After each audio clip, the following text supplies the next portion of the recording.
A show that tackles the big issues affecting the BVI and the rest of the Caribbean.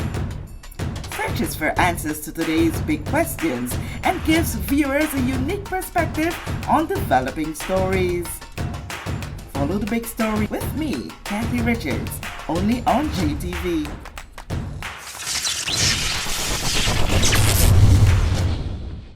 This show is brought to you by the National Bank of the Virgin Islands, Cyril B. Ramney Tertola Pier Park, NV Salon Spa Nail and Barbershop, the Wellness Center, Medical and Behavioral Health Clinics, Ticely Cross Deliciously Smooth Cider, HOV Medical, and Digicel. Sign up for Digicel Plus Home Light Bundles, faster internet, movies, and sports.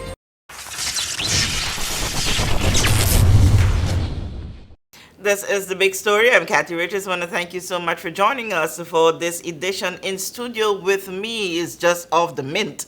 Because the elections is just over, and now taking up his portfolio as Minister for Health and Social Development. Today he's acting as the Premier, Honorable Vincent Wheatley. I have to start this off with congratulations to you in your quest to return to office. The voters would have spoken and placed you back. That means that they have great confidence and great expectations from you. Welcome to this season of The Big Story. Thank you, Kathy. It's so good to be here. And I must thank those persons who placed their confidence and trust in me to deliver the things that I told them I'm going to do. Okay, and you are going to deliver. I must deliver. When you're given a second chance, you have to deliver. So in the first chance, how was it? Oh, we had all the challenges, trying to pick up after the hurricanes of 2017, and then dealing with the pandemic, and then dealing with the COI and all that stuff there.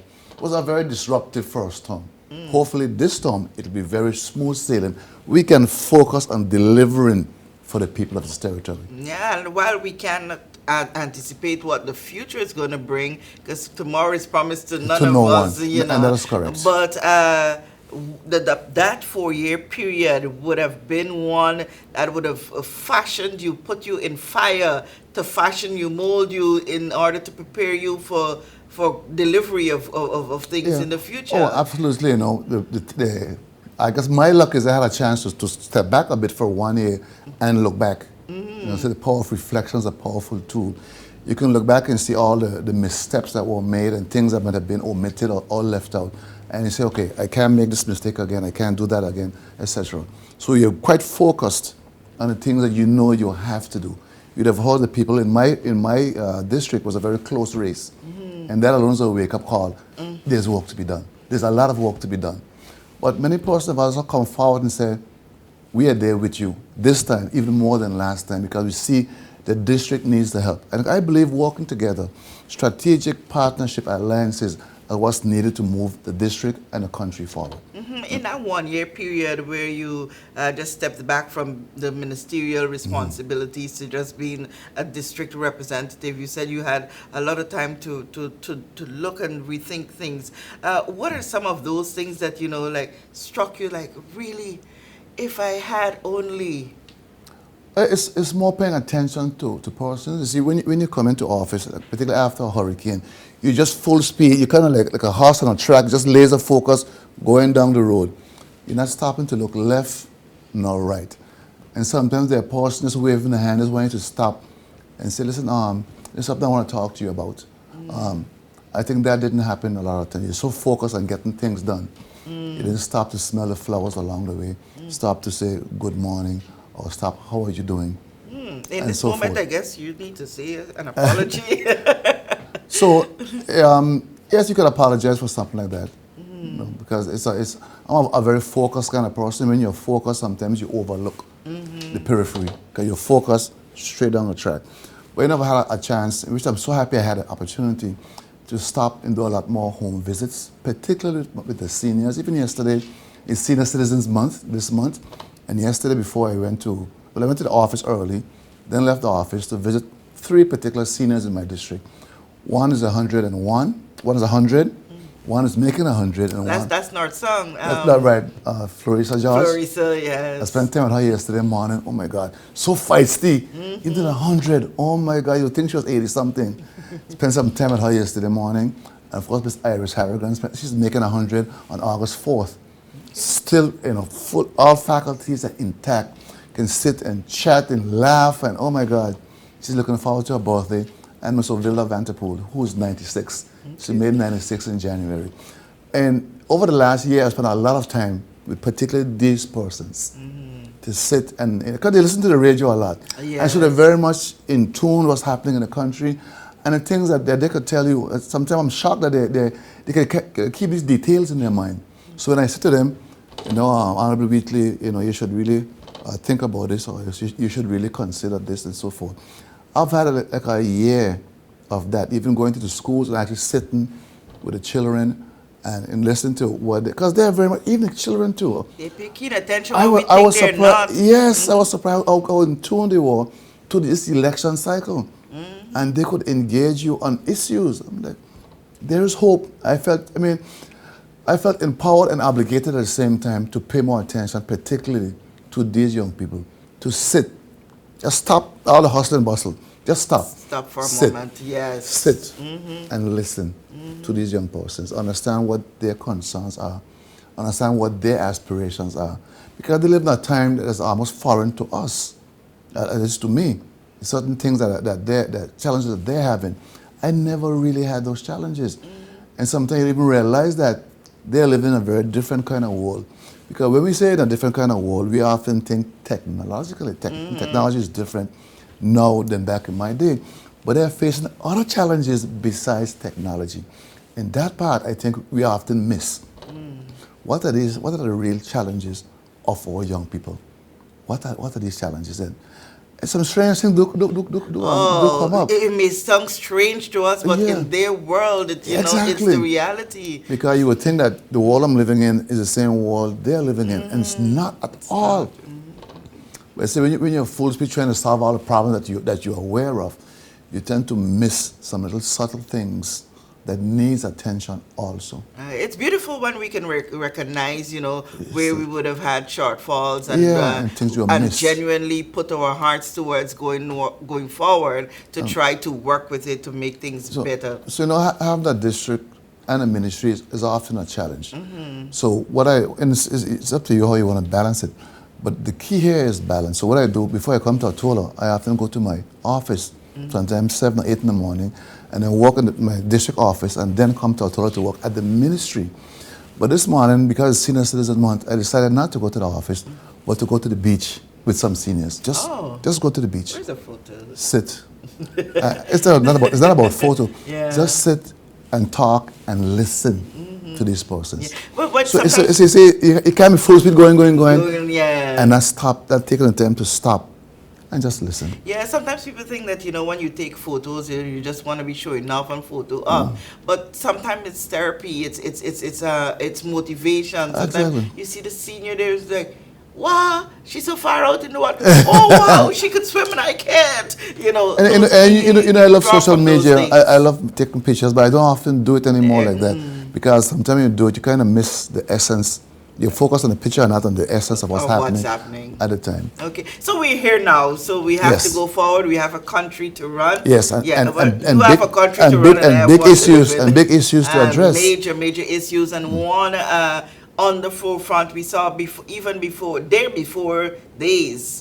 the elections, a group of persons protested. Yes, from the first district. The House of the Assembly from the first district, and I think you had persons as well from District 2 who came out to support them, and that is what they are faced with on a continuous basis for years. The smoke that emanates from fires that are bursting out at the incinerator there in Pockwood Pond. So right away that's priority number one for the ministry. So on Monday we had the opening of Senior Citizens Month. I spoke at the opening, which was a beautiful ceremony. We have to take care of our golden gems. And on Tuesday, I was at Pockwood Pond because I said, I want to see firsthand what is happening. I want to see what the plans are, how advanced the plans are, because I'm meeting the first district to report next week. I say, guys, we cannot sleep on this issue that's been going on for so long. Something that I found out I was quite surprised about. For example, the incinerator hasn't worked like in a year. Which means you're doing like open burning. So guys, how do we address this? So I'm meeting with the team all week, trying to find a proper angle to address and remedy this problem once and for all. So there wasn't a plan in place or a system that was in the works, because remember, governments are successions. Yeah, but there are things that are in place. I'm saying let's tighten them up and let's go to the implementation. Let's get to implementation. So you have all these plans here, and I must commend the ministry. They've done a lot of work, a lot of research. I'm saying, okay, you've done this work, let's correlate it, let's get the implementation phase, which I should be seeing next Monday. I should be seeing implementation towards the remedy. Because I can't go to the first district to talk about a problem you know about. I must go to say, here are the steps that we are taking to remedy. It's going to take a month, 2 months, whatever it's going to take. But we must have the implementation plan towards a remedy. So that we are working on to present to them next Thursday, I think it is. But it's not a problem only for District 1 and those in the environs of Buckwood Pond, but it's a challenge. Waste management is a challenge for entire BVI. Absolutely. So waste Territory-wide. management, we have the Woods report, we have the Red report, and so forth. Again, implementation is where they're at now. We've done most of the studies, we've done all the different papers and so forth. Implementation is where we're at. But Honorable Wheatley, and I guess you can empathize with people who would say, from governments to governments, we've for the been last hearing, 10 years. Yeah, we've been hearing, okay, this is the fix. We're going to get here. We're going to get this done. How comfortable can persons be now hearing again, okay, this is where we're going to go and get it fixed once and for all? Well, I told the ministry, we cannot come back as a ministry next 4 years and start saying what you are saying, what we're going to do. We must come back and say, this was done. Your issue has been addressed. That is my goal, that when in the future, not to distance from now, we can say your problem has been addressed. So the plan I'm going to roll out next Thursday to the people will be the implementation plan to remedy the problem. How you plan to hold the ministries responsible? Because very often we hear ministers would say, yes, we did what we had to do to make sure that the structures are in place for this. But a challenge comes with the ministries and the departments that now have to execute. They don't sync. So we have to come together and make sure that they are working together towards the common goal. We must come together, the other departments, whoever are responsible, we must come together, and people must hold us accountable, all of us, not just the minister who's policy, but also those implementing, to make sure. Again, the question is, how much does it cost to fix this problem? My answer is always, how much is a life worth to you? And I said, cost should not be a factor, really. If you have to borrow the money, let's borrow the money. From my understanding, it seems like cost is one of the prohibitive factors involved here. Apart from sourcing the parts and sourcing the things, the prohibitive cost or the high cost. But can you put a cost on lives? How many persons need to die before we accept that maybe this is the cause of it and just fix the problem? I'm prepared to put my neck on the block to fix the problem. Okay. To address the problem. Well, I guess a big guillotine is waiting there to make sure it does not fall. So bring out the guillotine. I'm going to do everything I can do. It's painful to see that people we see so many cases of cancers and strange diseses and so forth, and people really think that these are contributing factors because they're saying it there and they're saying this here, so they can say, well, maybe the two are related. We don't know for sure, but why take a chance and be wrong? Yeah. Let's address the problem. Not a problem in it all. And I'd ask the person too, well, how long has this been going on? They say, well, for the last 10 years. That's totally unacceptable. Totally unacceptable. The BVI, our environment is one of the most valuable things to us. We cannot treat it carelessly. We cannot. And the other thing with the ministries too, they would say, man, yes, you expect X, Y, Z of us, but we are short-staffed. Our human resources and other resources are very limited. You want us to stretch thin to do this. One, our salaries can't take care of our basic needs. So we are in a place of mental discomfort as well. It's funny you should say that, because in a meeting, I had a meeting with all the department heads, and I brought that very issue up. How are you guys doing? Because we're asking you to deliver for the public. But what is your state of being right now? So those factors come in. Am I comfortable? Am I making enough money? Are my needs being met? You're asking me to sacrifice for the public. Who's looking after my needs? We can't ignore the service provider in this case, who you're asking to provide for the public. So we, at the ministry, we have that two-phase thing happen there. Are you guys okay? What do you need to deliver what the public, what the country needs? We had a long discussion with one of the staff members yesterday on that very topic. Are you looking after your staff, the people you're asking to deliver? Who is looking after these people? Because aside after the hurricanes, where you're telling the staff, come, get this person's house fixed, get that person's house fixed. Meanwhile, I don't have a roof on my own house. Yeah. So it's what you're saying, it is real. We have to make sure that we treat these public officers the best we can treat them and find that balance between them asking to sacrifice and the public receiving what they need. And that trickles down to the hospital staffs as well. It's a whole service. And then you raise something there again that's very dear to me, the whole issue of your mental health. Because, you know, apart from this month being Senior Citizens Month, it's also mental health. And I was charged the ministry to immediately get a PR campaign to remove the negative stigma from what mental health means. Because I think persons feel that when you say mental health, we think crazy people, we think messed up people, we think retarded people. But mental health is a lot more than that. All of us having lived through the hurricanes and the pandemic need to make sure our systems are in place. We need to make sure, and your mental system is part of that make who you are. All of us will be seeing therapists regularly because we live on a very stressful world, trying to make things meet under very difficult circumstances. It messes with the mind. And I think people are realizing it. But stigma. But I think that stigma is quickly eroding as well because then you hear people realizing that, you know, I'm not crazy because I'm seeing a shrink. I'm making sure I stay healthy in my mind. I want to make sure I don't go crazy or retarded or whatever. Mental health was safeguarding from these things happening to you.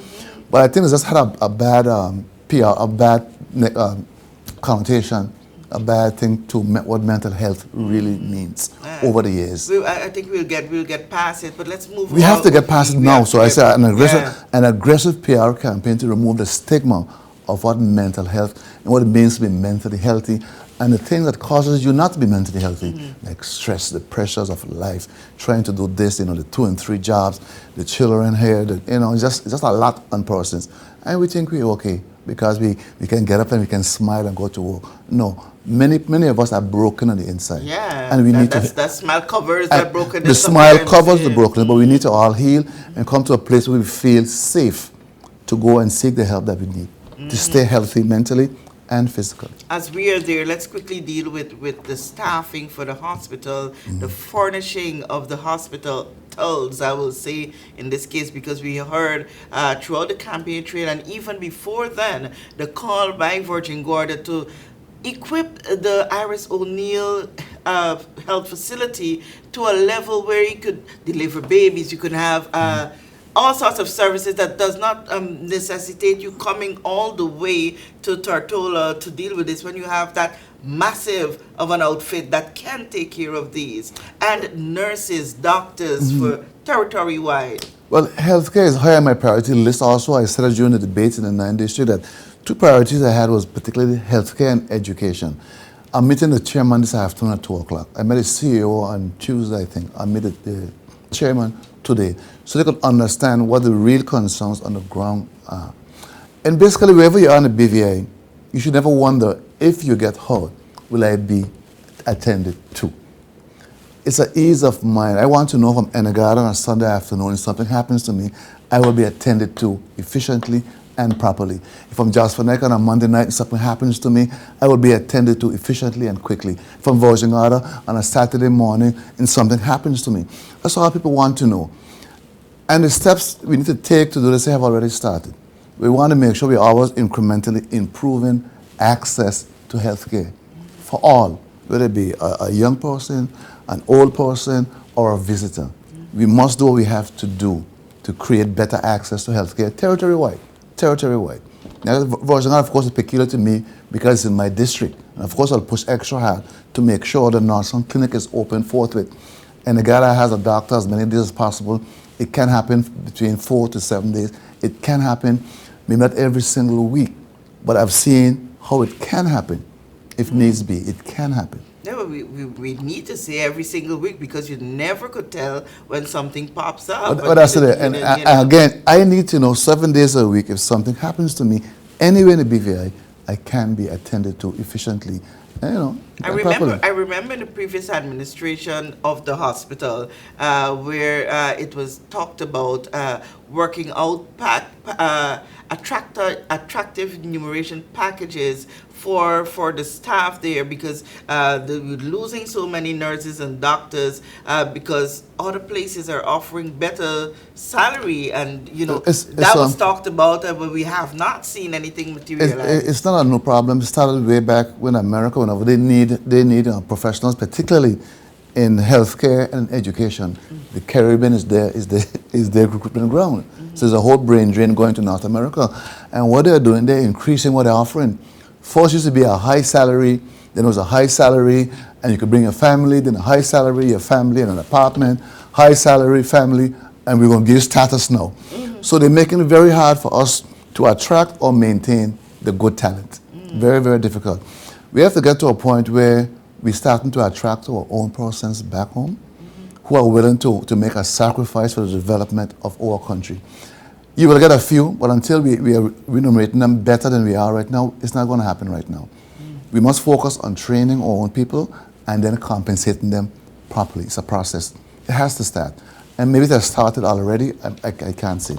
But it's something I'm very keen to see happening. Viva Islanders developing their own country, taking care of their own people. Yeah, we understand it's just a week that you're in the office, and yes, but don't let the day pass by we have to hit the ground running. Yeah, we have to hit the ground running. So I've already started that. I've done visits to the Virgin dump, Virgin clinic. I haven't gone to the hospital as yet. Social development and environmental health. I was at a prison yesterday because I have to understand firsthand what the realities are on these premises. I have to, if we're going to improve them, let's see what the landscape is now and figure out how to improve them. From the get-go, what is it you're seeing at the prisons in comparison to the complaints and the concerns that have been raised surrounding prisons? Well, yesterday I didn't hear much complaints, but the physical structure of the prison, it looks dingy compared to other places. You say, well, if you were in Cayman, you wouldn't be so hot because in Cayman the prison is air-conditioned. It's not about treating prisoners like they're not prisoners, but they're still humans, and we have to recognize their human rights. The place probably needs painting, it needs better security, there's an issue with some light. There are issues around there. You say, okay, I understand what you mean when you're telling me about this here. I can physically see now and feel that this room is actually very, very hot. This place is actually very, very dark. So I'm not necessarily dealing with yesterday wasn't about the prisoners' complaints per se. I've heard a few about persons being remanded and waiting 5 years for trial. And when we see a young man, and some of these people I know who I hadn't seen in years, didn't realize they were up at the prison. Oh, I miss you down there by so-and-so. Oh, yeah, Mr. Wheatley, good to see you. But I've been waiting 5 years for my case to call. I've been waiting 3 years. I'm like, wow. When you hear persons who are in it telling you, this person who used to see there by Maria's or by Bobby's or wherever I used to see them, I'm just waiting on my trial to call.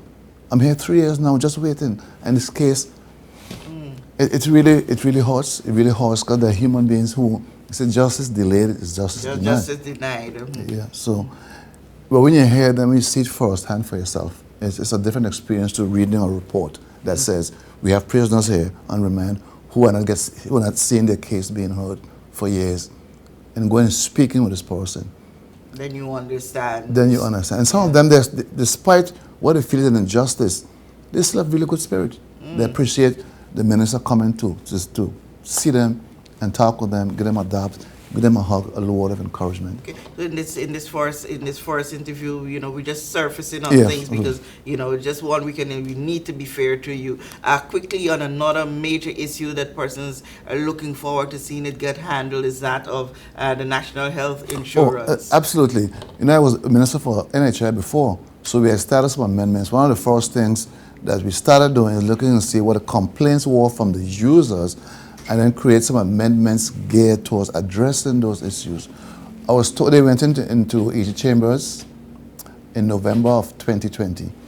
I'm told they have been done and have been sent back to the ministry. I haven't seen them as yet because I told the ministry, in looking back at how it was handled, I think what I think needs to happen, we need to sit down, not only with the persons complaining about NHI, but I haven't heard from the providers collectively on how they feel about things.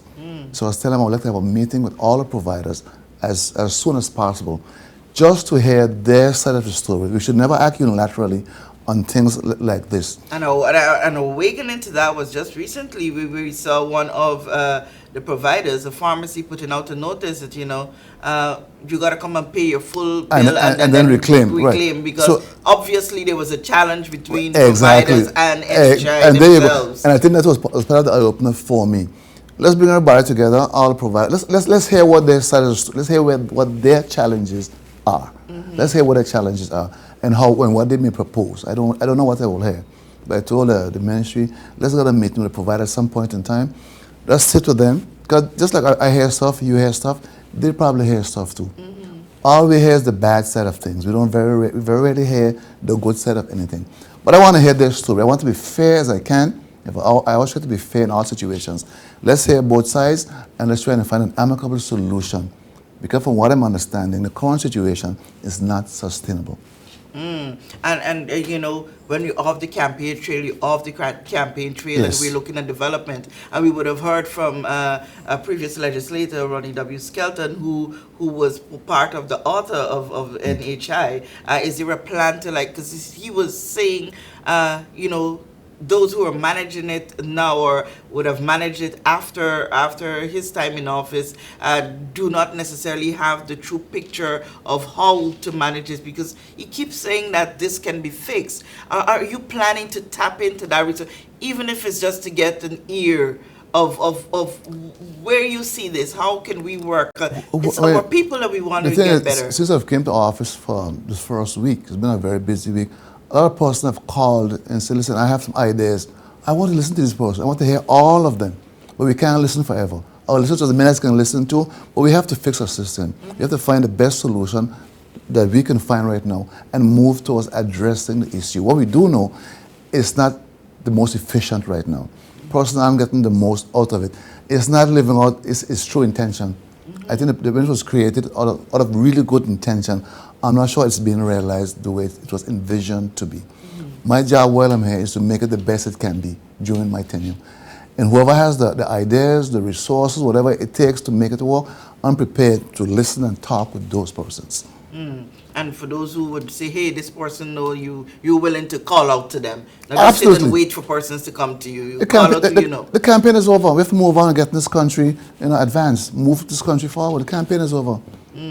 Let's move forward, fixing this country for the next generation and for us. Okay. In the final minutes of this initial sit down with us here on the big story, what is the one thing that you are expecting of the people of this territory? Because we expect a lot of you, and you hear that all the time, but it reciprocates. You have expectations as well. The one thing I want to see is happening already. We personally realize we can't do it by ourselves as a government. We must take the people, the businesses working with the government on one accord to advance this country, to make this country better for all of us. Not just for the future, but for those who are alive today.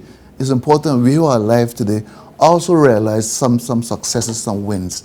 Yes, of course, the ultimate goal is to make it better for the next generation.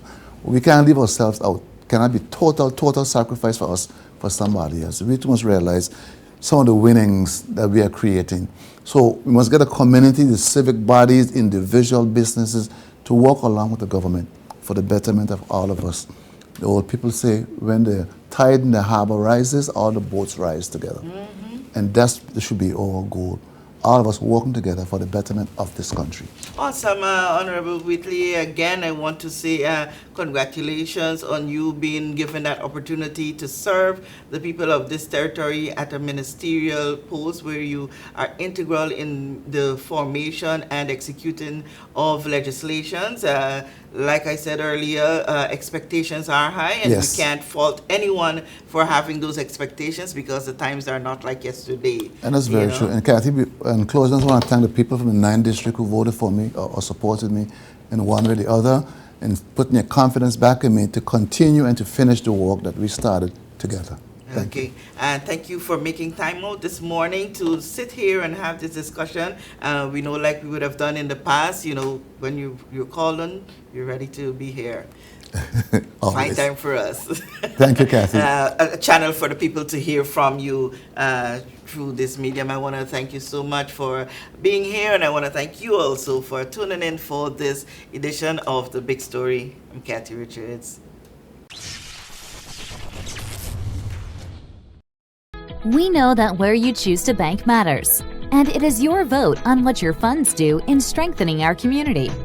As your official Bank of Paradise, we invest and support the lifeblood of our economy by helping in the realization of personal goals for homeownership, education, and entrepreneurial visions, which support small businesses.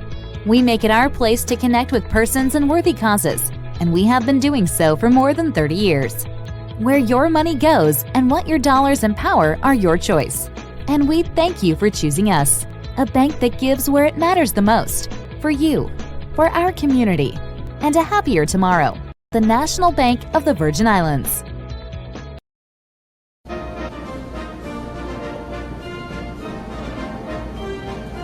Opiate.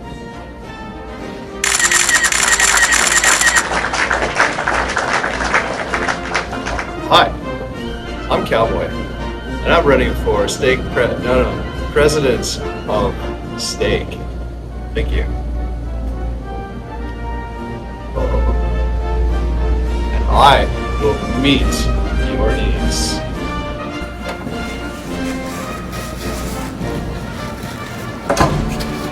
Some bathrooms are so expensive to build, they come with security. But at Staycation Butchers, our meats are affordable.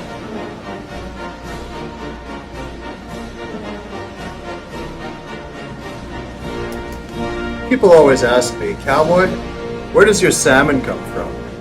Well, our salmon comes from the water. A vote for Cowboy is a vote for quality, integrity, and consistency. So come into Staycation Butchers and cast your vote for me, your next president of Steak.